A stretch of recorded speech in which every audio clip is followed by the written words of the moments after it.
सोलापूरमध्ये महापौर, नगरसेवक आणि नवीन पदाधिकाऱ्यांच्या निवडीवरून मराठा समाजात मोठी फूट पडल्याचे चित्र समोर आले आहे। भाजपच्या पदाधिकाऱ्यांच्या सत्कार कार्यक्रमावरून मराठा क्रांती मोर्चाने आक्रमक पवित्रा घेतला आहे।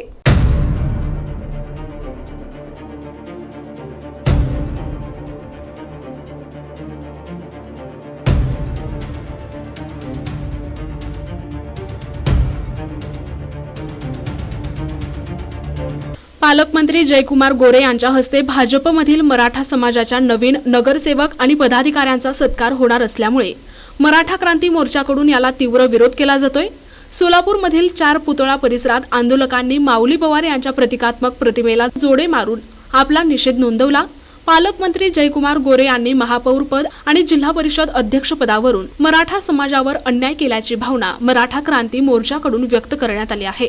या वादामुळे सोलापूरच्या राजकीय आणि सामाजिक वर्तुळात मोठी खळबळ उडाली आहे। आतापर्यंत झालेल्या 2016 पासून आम्ही चळवळीत मराठा आरक्षणाच्या चळवळीत काम करतोय। पहिला सुरुवात मराठा फाउंडेशन मधून केली। त्यावेळेस माऊली पवार ही नाव कुठेही सुद्धा त्या चळवळीमध्ये नव्हतं, पण काय गोष्टी काय लोकांनी त्यांना समोर केलं आणि ती स्वतः स्वयंघोषित समन्वयक म्हणून लोकांमध्ये मिरवायला लागला। पण असं काय नाही, आतापर्यंत किती ठिकाणी त्यांनी दलाली केली आहे, किती ठिकाणी एजंटगिरी केली आहे, हे सगळं आम्ही सांगू शकतो। की विधानसभेला काय लोकांना अंतरवाली सराडीला घेऊन जातो म्हणून त्यांच्याकडनं किती पैसे घेतले, लोकसभेला तुमची भेट घालून देतो म्हणून किती लोकांकडनं पैसे घेतले। आतापर्यंत 2016चा मोर्चाचा हिशेब अजून आतापर्यंत दिला नाही मराठा समाजाला, आणि त्याच व्याजावर तो जगतोय। आणि त्याचा राहिला विषय, त्यानं ज्या गावात राहतो अंकुले गावात, मी प्रत्यक्ष त्या गावात प्रत्येक आंदोलन असेल किंवा कुठला कार्यक्रम असेल तर त्या गावात जातोय। त्या मराठा समाजाच्या आरक्षणासाठी काही लोक तिथे उपोषणाला बसली होती।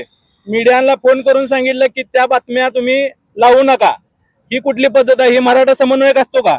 आता चालूचा विषय गेल्या 8 ते 10 दिवसाखालचा विषय, छत्रपती शिवाजी महाराजांचा पुतळा अंकुले गावामध्ये बसवला काही युवकांनी, त्यांचं आम्ही जाऊन तिथं अभिनंदन सुद्धा केलं। पण ही माऊली पवार जाऊन आतापर्यंत एकदाच गेला, पुतळा बसवून 15 दिवस झाले, आतापर्यंत एकदा गेला, ती बी गेला कोणाची तरी एजंटगिरी करण्यासाठी। छत्रपती शिवाजी महाराजांचा पुतळा काढा म्हणतो, म्हणजे ही कसला समन्वयक ह्याचं नाव लावून यापुढे समन्वयक जर लावेल तर त्याला मराठा समाज त्याला त्याची जागा दाखवेल। आणि राहिला विषय मराठाची संघर्ष योद्धा मनोज जरांगे पाटील, त्यांनी आतापर्यंत एवढा स्वच्छ म्हणजे उपोषण असेल किंवा आंदोलन असेल एवढं चांगलं केलं। मराठा समाजाचं समन्वयक म्हणून त्यांनी त्यांच्या सोबत किती आहे हे दाखवण्याचा प्रयत्न करून मनोज दादाच्या म्हणजे नावाला सुद्धा धक्का लावण्याचं हे काम करत आहे।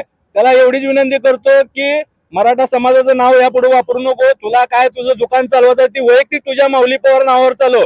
मराठा समाजाचं नाव घेऊन जर चालवशील तर तुला सांगतो, आता मनोज जरांगे पाटलाला सुद्धा आम्ही जाऊन भेटणार आहे, कारण त्यांच्या नावाला आतापर्यंत लावलेला याने कलंक आहे प्रत्येक गोष्टीला।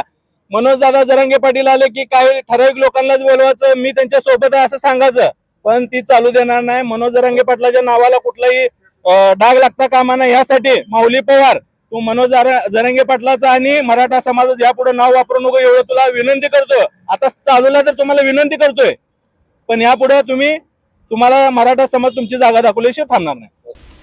विशेष प्रतिनिधी NTV न्यूज मराठी, सोलापूर।